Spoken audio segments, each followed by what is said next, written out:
Bonjour, on a tous déjà vécu cette scène, pas vrai?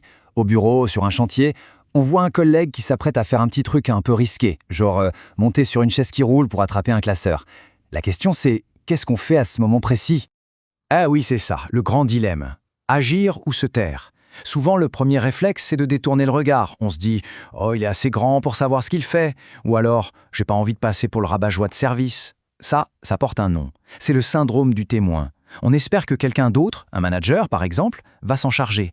Le truc, c'est qu'un manager ne peut pas avoir des yeux partout. C'est impossible. La vision de la sécurité aujourd'hui, elle a complètement changé. On est en train de basculer d'un modèle de surveillance, où une personne en contrôle d'autres, à un modèle qu'on appelle la vigilance partagée.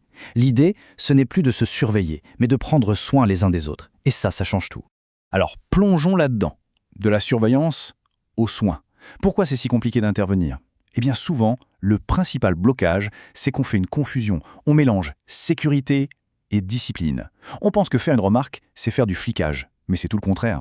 Regardons la différence, elle est radicale. D'un côté, on a l'approche surveillance.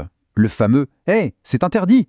Ça, c'est accusateur, et la réaction, c'est quasi automatique. La personne se braque. De l'autre côté, on a l'approche soin. On part d'une émotion. Dis « Je m'inquiète pour toi ». Là, on n'accuse pas. On ouvre une porte, on cherche une solution ensemble. Toute la différence, c'est là. J'adore cette analogie, elle est juste parfaite. Intervenir sur la sécurité, ce n'est pas pour pointer du doigt une erreur. Non, c'est un vrai service qu'on rend. C'est un acte de gentillesse pour éviter un problème bien plus gros, voire dangereux quelques secondes plus tard. La seule différence avec la salade, c'est que la conséquence, ce n'est pas un petit moment de gêne, mais potentiellement une très mauvaise chute. Bon, maintenant qu'on a vu le pourquoi, passons au comment. Parce que c'est bien beau tout ça, mais comment on s'y prend concrètement? Comment on dit les choses sans que ça parte en conflit? Heureusement, il y a une méthode pour ça, et elle est hyper simple. Alors, la règle d'or, la voici. C'est le fameux « tu » qui tue. Quand on commence une phrase par « tu ne fais pas attention » ou « tu ne devrais pas », on attaque directement la personne, son ego. Et là, la discussion est morte avant même d'avoir commencé. C'est une approche à bannir complètement. La solution, c'est donc d'inverser et d'utiliser le « je ». La méthode est ultra simple et vraiment puissante. Première étape, on commence par soi, par son émotion. Je suis un peu inquiet. Deuxième étape, on décrit le fait, juste le fait, sans aucun jugement. Quand je te vois sur cette chaise qui n'a pas l'air stable. Et troisième étape, la plus importante, on propose de l'aide, on tend la main. On va chercher l'escabeau ensemble? On voit bien, on ne critique pas, on collabore. Pour que tout ça soit bien concret, rien de mieux qu'une histoire vraie. Un exemple vraiment parlant. On va s'intéresser à l'histoire de Sarah, la directrice d'un grand chantier qui a montré l'exemple de la plus belle des manières. Alors, imaginez la scène. Sarah arrive sur son chantier, elle est pressée, au téléphone, bref, distraite. Elle oublie de mettre son gilet de sécurité et elle commence à traverser une zone où il y a de la circulation. Et là, un jeune apprenti qui est arrivé depuis 2 jours à peine trouve le courage de l'arrêter et de lui dire « ça ». Je vous laisse imaginer le silence qui a suivi. Et c'est là, dans sa réponse, que tout se joue.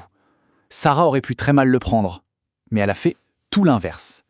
Devant tout le monde, elle a remercié le jeune homme, elle a reconnu son erreur, sa distraction. Par ce geste, elle a envoyé un message d'une puissance incroyable. La règle est au-dessus du statut hiérarchique. Point. Et le résultat, il est sans appel. Ce n'est pas juste une belle histoire pour faire joli. Dans l'année qui a suivi cet événement, le nombre d'accidents mineurs sur ce site a chuté de 40%. Pourquoi? Parce que du jour au lendemain, chaque personne, du stagiaire au chef de projet, s'est sentie autorisée et même encouragée à veiller sur les autres. C'est ça le pouvoir de l'exemple. On arrive à notre dernière partie, le défi Merci Sécurité. On a vu que cette vigilance partagée, ça demande du courage. Le courage de parler, bien sûr, mais aussi, et c'est peut-être le plus difficile, le courage de bien recevoir la remarque. C'est ce passage de la parole à l'écoute qui est le vrai enjeu. Alors pour mettre tout ça en musique, voici un défi très concret à essayer, le Merci Sécurité.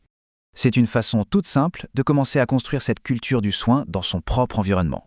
Les règles du jeu sont on ne peut plus simples.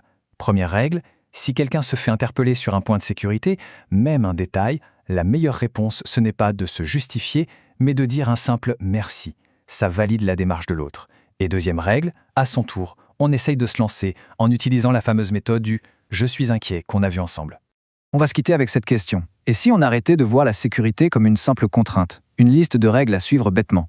Si on commençait à la voir pour ce qu'elle est vraiment, la plus belle preuve de cohésion et d'attention qu'une équipe peut se faire? C'est peut-être ça finalement, le plus haut niveau de performance d'un collectif. Merci beaucoup, et surtout, prenons soin les uns des autres.